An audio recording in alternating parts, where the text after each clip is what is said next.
I have a voice. This is the world through my eyes. Where people and events impact us. And have the power to change. I am one of those people. I am one of those people. I will never stop learning. And never stop questioning. This is my promise. I have a voice. I have a voice. I have a voice. I have a voice. I have a voice. And this is our forum.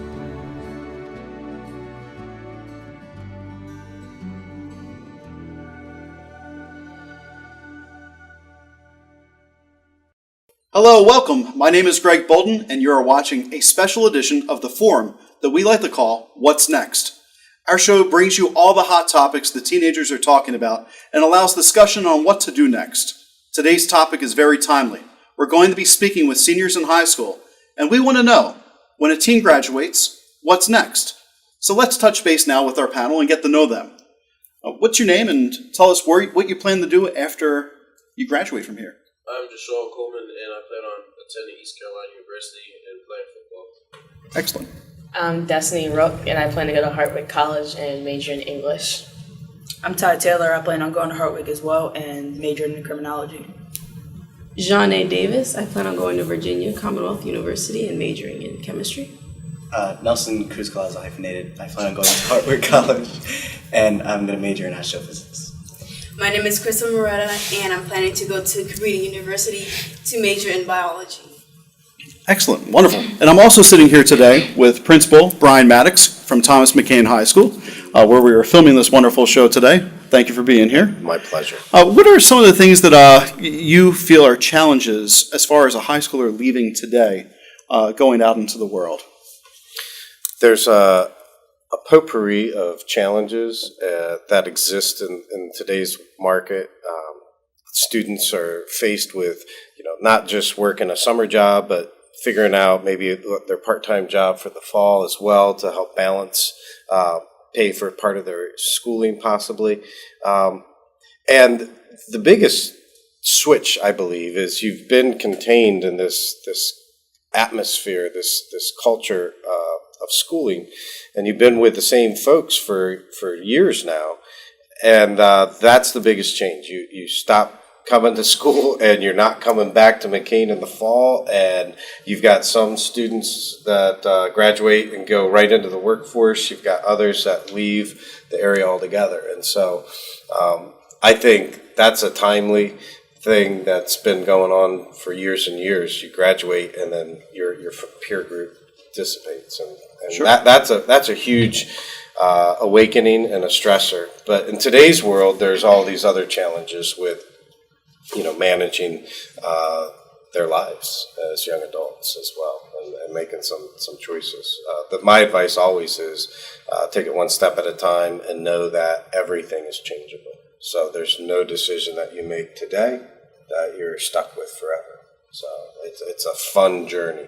So buckle up. And the ride's just beginning. It's just beginning. So I guess in years past, not everybody went to college, but it seems like it's become the norm now that after a few generations that college is now becoming the norm. And college has almost become a rite of passage for teens to pass into adulthood and a good career. But teens do not need to attend college in order to become adults, and they certainly do not need to attend to land a good career. Depending on the career, there are various recommendations. I believe education is absolutely critical. College may not be. There are numerous careers in healthcare, technology, operations, transportation, and building trades that do not require a four-year degree.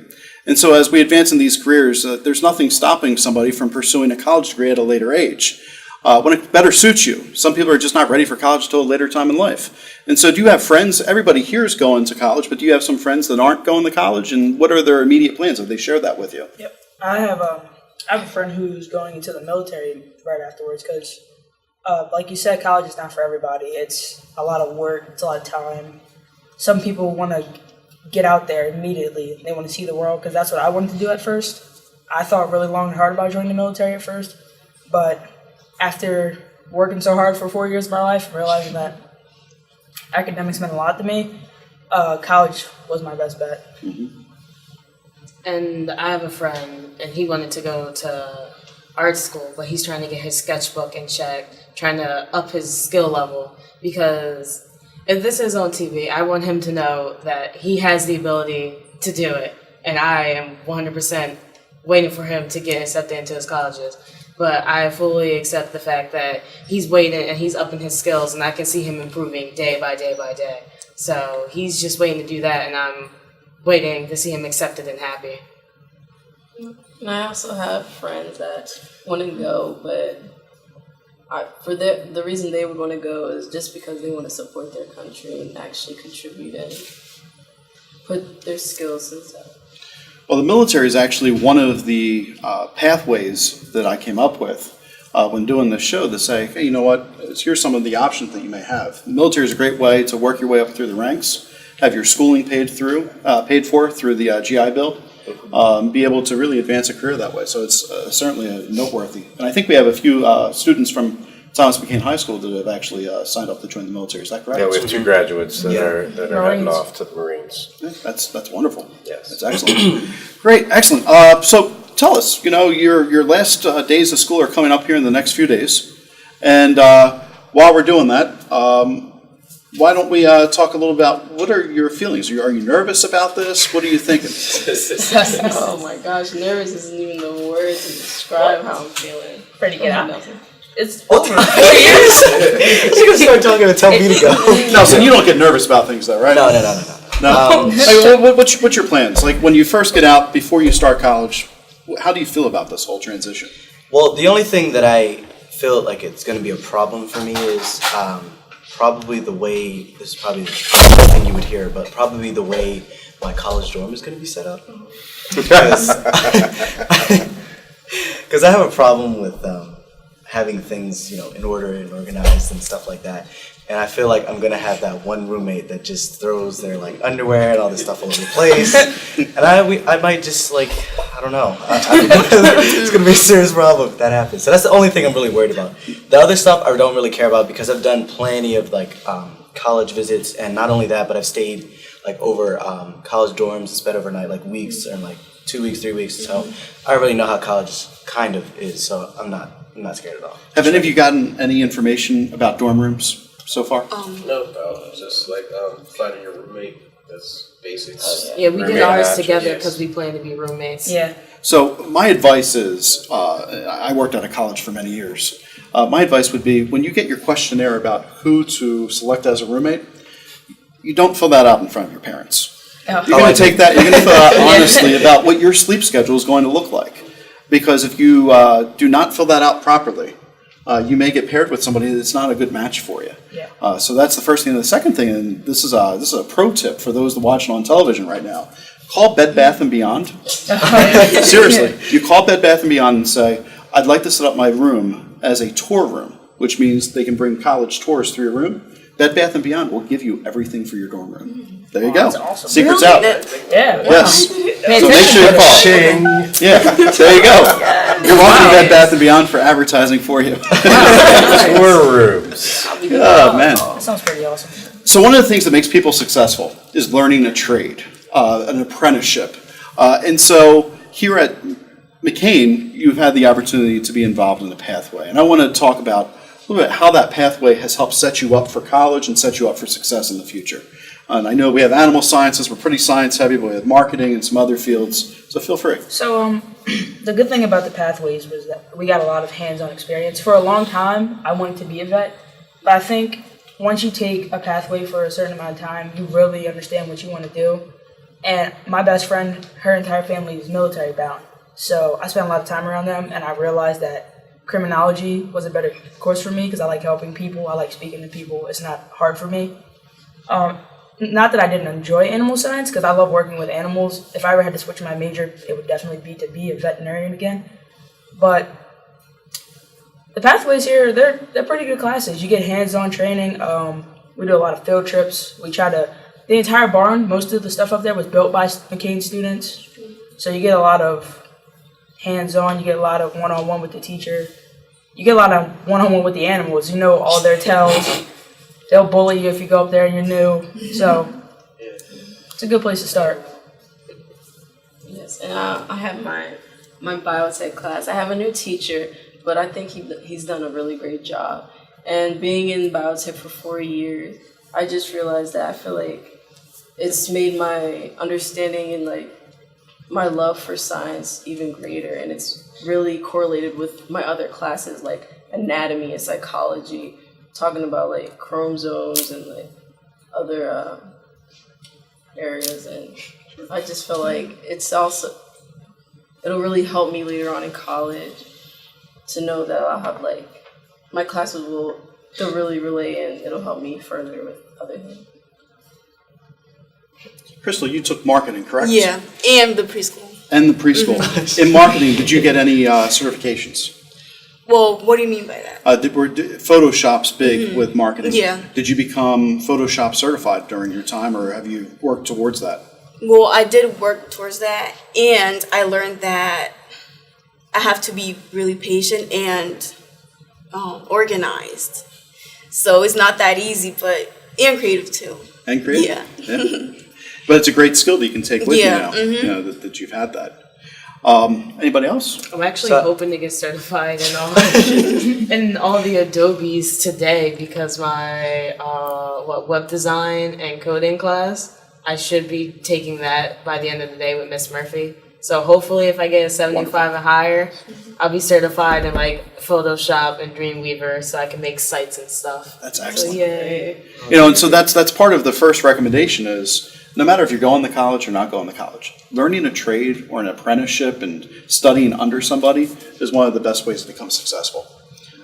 You know, especially I can just speak for myself in my own career. I've been blessed with people that have been very generous with their time for me and helped train me, so I knew what I was doing in the television industry and the radio industry. And so you have to be like a sponge. So when you get those opportunities for certifications, when you get those opportunities in college to work with a professor, you got to jump on them. Mm-hmm. I agree. I would add that one of the best things about diving deeply into a pathway is the same experience that you guys are going to be faced with over the next 4 years. It's just as important to know and learn the things that you love as the things that you don't love. And so, like you said, you wanted to go in to being a veterinarian. You've learned that there's other passions in your life. There's other skills that you have that might afford you a different career path. And that's the most important thing, that as you go forward in the next 4 to 5 years of your life, that you dive deeply into everything that you do, because you're going to learn so much more about yourself. And where you end up 10 years from now might be completely different. We should have a 10-year reunion and have this conversation so we can see where you ended up and how close it matched to your vision of where you think you're heading today. But the most important thing is to know that there are no wrong choices. It's all part of your path. It's all part of your journey. And so diving deeply makes you understand a set of skills that you possess, and now you're marketable, but you also might learn some things about yourself, about what you want to not do. True. What do you think came up on this list as other things and opportunities that could make somebody successful? So we have learning a trade and apprenticeship. We've talked about the military, which was actually my last talking point. What do you think another thing on my list would be? I would say studying abroad. Ooh, that's a good one. So yes, travel is definitely one that's on the list. Matter of fact, travel is very important, I think, just to get a perspective of where we are. So have any of you been out of the country before? Have you been able to take a trip? All right, where'd you go? I went to, I guess that's considered out of the country, Puerto Rico, and then London. I visited London. London's certainly out of the country. And Puerto Rico, it's technically out of the country, but it's part of our Commonwealth. Yeah, so I didn't know if that was part of it or not. That counts. But yeah, I did go out to London. It was fun. It was a trip. Did you grow at all from your experiences when you traveled? Well, I grow when I just step out the house. So when you're talking experience-wise, I experience new things like almost every day. But yes, it was a very, very unique experience. It was different. I didn't expect I expected everybody to be kind of like how it is here in like the Americas, but it's definitely not. People are a lot nicer there, depending on where you live though, because there's always different parts of the street or the city. Like they'll tell you, hey, don't go down this street because this is not a good place for you to go. Like they'll kind of guide you in the right direction. Whereas here, just like she went down that street. You know? So, but yeah, it's very different. It's a very unique experience. You get to see how other people react to different situations. It's like I said, they're a lot nicer there. I even think that even if you can't get out of the country, leaving your hometown is a big difference. Big difference. Because I went to North Carolina for the first time last summer, and it is completely different than being in Delaware. There are different people, different cultures all around. I think getting out, going anywhere, broadens your horizons. You don't have to leave the country in order to learn something new. Because there are a bunch of different people here. We live in a melting pot of different cultures. So, you might run into somebody one day. I mean, I work at a store. I had somebody from Northern England come into my store, and we talked for a good hour. You never know who you're going to run into. So it's always nice to get out and get different experiences. When we went to visit our college, you watch movies about New York, people were a certain way. We went to upper state New York, everybody was friendly, everybody knew each other. Like, that was true. You go to these places to try to beat the stereotypes. So it's always nice when people recognize you based off other things and not just stereotypes. Because when we went up there, they were like, oh my gosh, you guys drove all the way up here from Delaware. You guys are so cool for that. I'm proud of you. Like, we got a lot of love for it. So it was, in a way, it was a little weird. Because we walked into the admissions building, which we thought was like the Senate, or like what do you call it? The Senate or the House of Representatives. I don't know what that building's called. But, because I've been there for Boys State, so it was John A. Yeah. But it was almost like that building. And I was like, are we even in the right place? Yeah. And the lady walked out. And it was Pam. This is the lady we've been contacting the whole time. Yeah, and she's like, "Oh, Destiny, Gloria, Ty, and Nelson, boy, you were about to get it." And we expected expected something. Like, we expected a really posh school based on what we learned online. Yeah. But when we got there, completely different atmosphere. It was a bunch of different people, from ethnicities, all backgrounds. Over. Me and Gloria went in the elevator, and because our host was showing us around, and there was all these guys from Scotland, and they came in and they were just like, yeah, we're all sitting here in Scotland, and I was like, and Gloria, we were all just cornered in the back, like, all right, we're just gonna wait till they all get out. I think that even if you don't want to leave the country, I encourage people to get out, just to meet other people, so you don't have this one thought about the world, like everybody's this way. I think you're trapping yourself if you think something like that. I think everybody should at least get up, like, I'm going to go visit this place today. Like, this year has been, like, lots of traveling, lots of trips together. We've been learning a lot about each other as seniors, because we've been through 4 years of each other. I think if you're able to stay in a car for 14 hours with your best friends, that should be the starting That's a good test. Yeah, that's friendship. You're friends forever now. Now, JC, you're going to be joining a football program, correct? Yes. Are you excited about traveling around to different football stadiums and seeing something you haven't seen here in Delaware when you've been playing? Oh yeah, I can't wait to leave. I can't wait to experience all the different traveling, the different experiences, and actually being on the field in front of thousands of people, being on TV, just out there doing what I love. I make it to the next level. I can't wait to watch you on TV. That's exciting. I know him. That's exactly. We taped the show together on May. That's right. I know exactly when it was. We used to hug all the time and have it. Now he's like, no. I'm waiting for an interview where they take open calls. Like, is this JC? Hello. And you hang up. Oh, I know him. He tackled. Yeah, that's that guy that tackled him. Yeah, that's my friend. So travel is very important because it opens up our world horizons. It allows us to see other perspectives, helps us to get perspective just on maybe what our own thoughts and feelings were on another country, another place, another culture. Joining the military helps us grow as far as it can provide great opportunities, learning that trade or apprenticeship. There's one other thing that's on my list that I think is absolutely vital for all high schoolers and then for adults even to be successful in life. Do you know what that is? Learning how to do your taxes.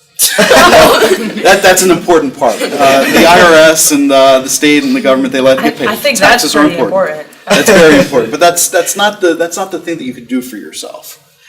And actually, research says that this makes you 82% more likely to be successful and less of at risk in life by doing this. Not going to college. Being a leader. It's a way of being a leader by doing something. Talking to people. Connections. Give up. I do. Yeah. Go ahead. Volunteering. Oh, yeah, So tell me a little about how have you volunteered and how's those experiences been? You want to start? I got Anyone? We have, okay, so some of us, we're in FFA, and it's an agricultural organization, and we pretty much just give back to the community. We volunteer a lot. Like, that's volunteers, like. Yeah, FFA is the volunteer central. And there's something every 2 days. Like, hey, you want to come to this? You want to come to Carousel Park and do this with these kids? You want to help with these animals? You want to show this pig, this horse? It's that's like volunteer central. Also, National Honor Society with me and Nelson and John A. are all in. That's you have to volunteer. Like, you have to get out there, and it's not like simple like, oh, go out and meet and greet. It's like soup kitchens every Saturday morning. It's stuff like that. Like it sounds really nice. It's like, oh, you guys want to volunteer for this? And we're like, no, I don't think I want to do that. And then we come and she's like, no, actually, you do have to volunteer. I was just saying it in a nice way, so you would, look at it, And we just recently volunteered at our church, and our culinary class actually made the food, and it's pretty much open to the public, so anyone in the neighborhood could just go and have breakfast for free. Yeah, that's wonderful. During the summertime, I go to Aberdeen Proving Grounds, and I work with foster kids, and I work with like war veterans, and we have I participate in the canine demonstration. I'm like the dummy, and like they have SWAT demonstrations. We teach the kids fire safety, so we have like a trailer, and we make the kids go inside, and there's like beds. And we teach them what to do. We teach them first, and then we have them live an actual scenario if there was a fire. So we have like a fog machine or a smoke machine come on, and they have to, stop, drop, and roll. They have to roll off their little beds and put something over their mouth and crawl out through a back window. We make the door warm up. They have to check and see where the fire's coming from. Wow. So when you say you're the dummy, you're the person that the dog attacks? Yeah. Wow, that's gutsy. That's awesome. Yeah, it's pretty cool up until the dog gets about this close. We have any video of that? I want to be close to you in a crisis. You must be calm all the time. You can ask my friends. Usually, if we're in a crisis, I'm like, come on, guys, we gotta go. Like, So from those type of opportunities for volunteering, have you ever thought about how that could lead to a career by being a volunteer? That's probably what really pushed me towards doing criminology is the fact that I got to do stuff like get in like SWAT vehicles and do demonstrations. I thought that was really cool. I got into an armored vehicle called a Bearcat. And I got to get into the I got to get into the place where the turret usually is. Turret wasn't there. But that's probably good. Yeah. You seem very excited about it. It was so cool. They were like, get in there. I was like, yeah. I jumped in there before the kids, and they were like, Ty, the kids, come on. Come on, sweetheart. I was like, But like that kind of stuff, the volunteering every year really pushed me to do criminology. Right. I realized that I like interacting with those kinds of people. I go to seminars on how to deal with PTSD victims from my best friend's mother. She's a detective. So I get like to know all that knowledge, and I realized that it's really easy for me to obtain that kind of knowledge and to store it and to use it to my advantage in the future. Every time a war veteran, I see him with the little pins on or a hat walking to my job, thank you for your service, a quick nod. They respect stuff like that, and a lot of people don't really think about it. I think volunteering has made me better at reading people altogether. I would agree with that. So a couple of volunteer opportunities for those that aren't going to college would be, a lot of people, the Peace Corps normally likes people out of college to be able to go. But AmeriCorps will take anyone from the age of 17 and older. And AmeriCorps helps Habitat for Humanity and a lot of other humanitarian efforts. And they'll help you travel all around the country, get to see new places, place you, but you get some great job skills. I've worked with Habitat for about 10 years.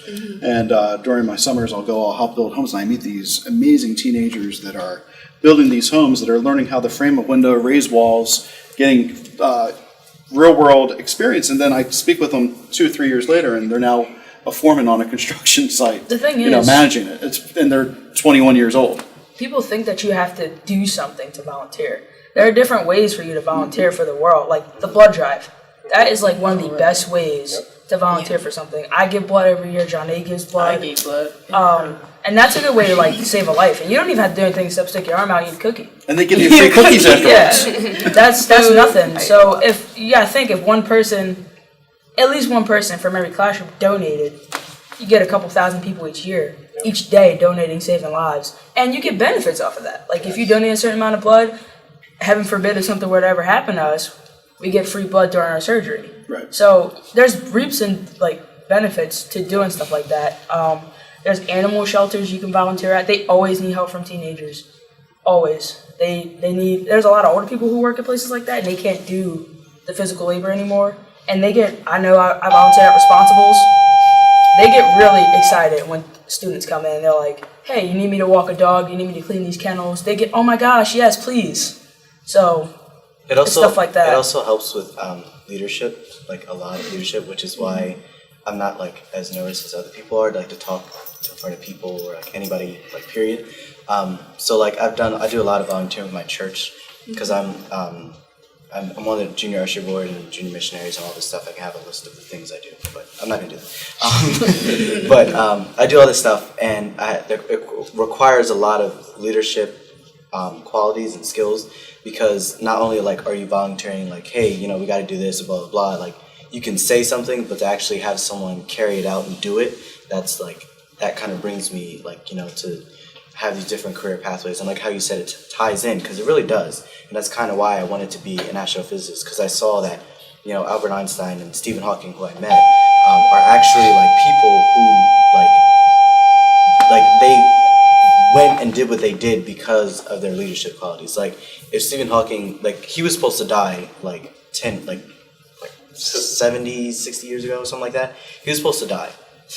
And he was no, I'm not gonna die, and I'm not gonna let this take over me. And now he's literally the smartest man and no target person.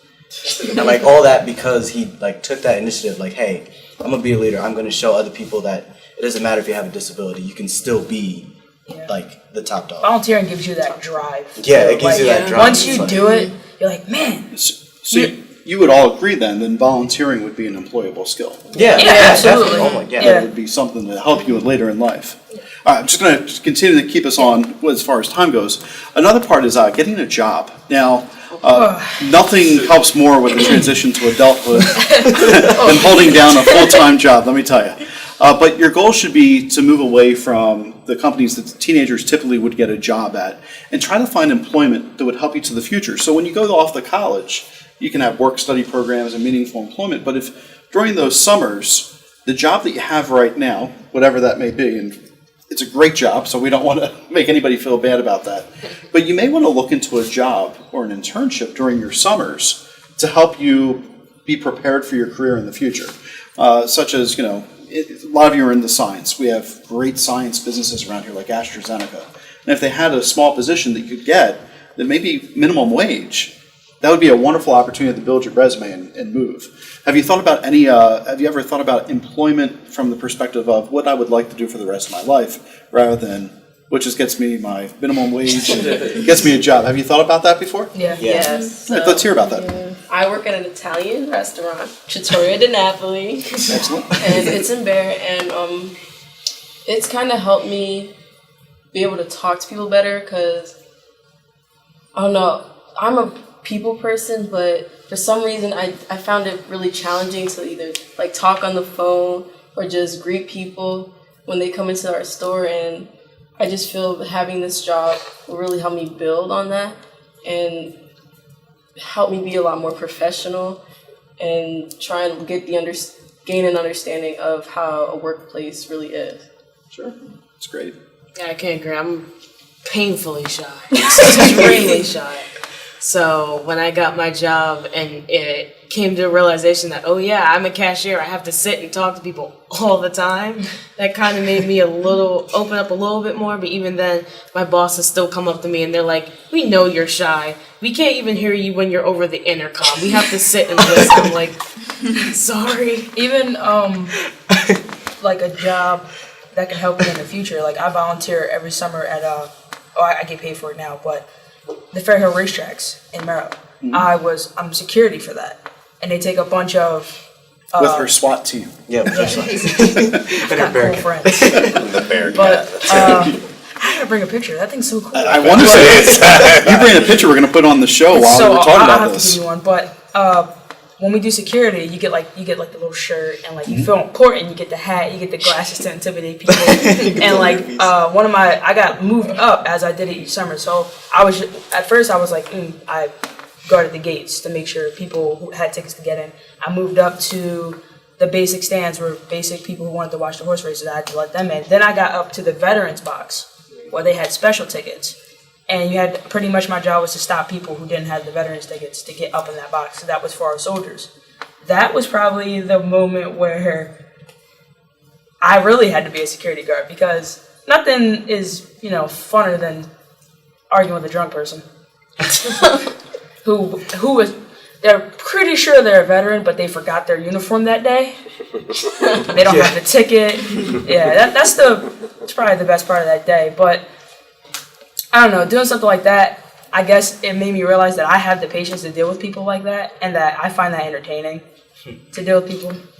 So it's not really a hardship for me, because I know for a fact that Destiny's shy, but that didn't stop us from being friends. It just I know all my friends' weaknesses just like they know my weaknesses, and us doing each other's jobs or us learning about it helps us understand them a little bit more. And you were talking about internships.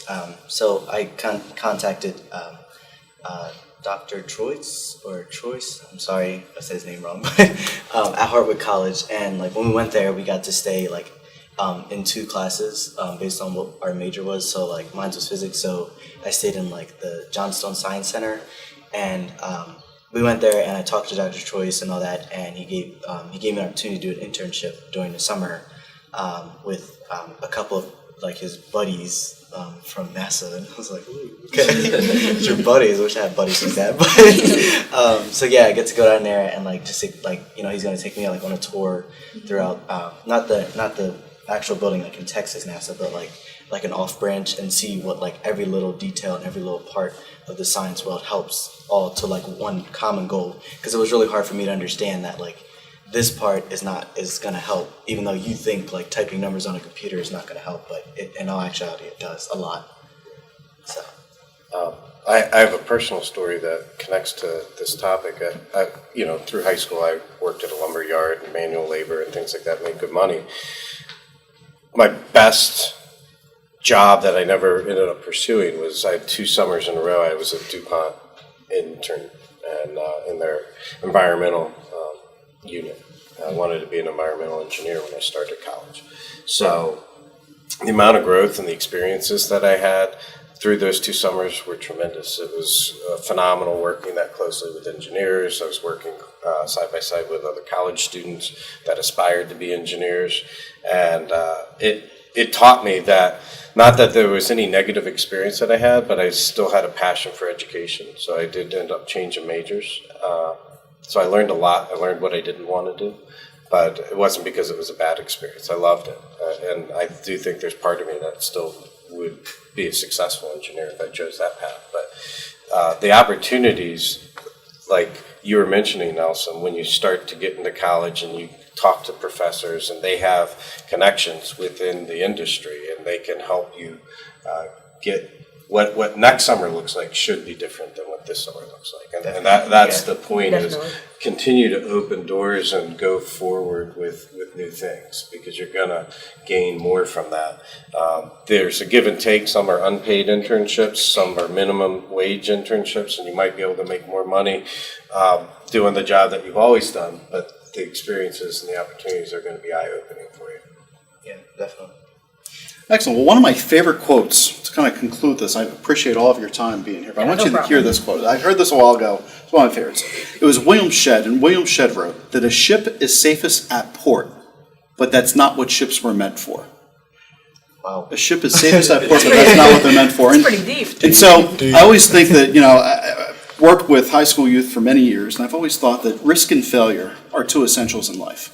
We are inside kind of our comfort zone. If we don't straddle that line sometimes and take some risk, we can never make our comfort zone grow. We can never have that, move out of that eccentric circle. And if we don't fail, we can never appreciate success. So we have to fail in order to be happy, which sounds really awkward to say. But in order to find our happiness, we have to take some type of risk, and we have to fail.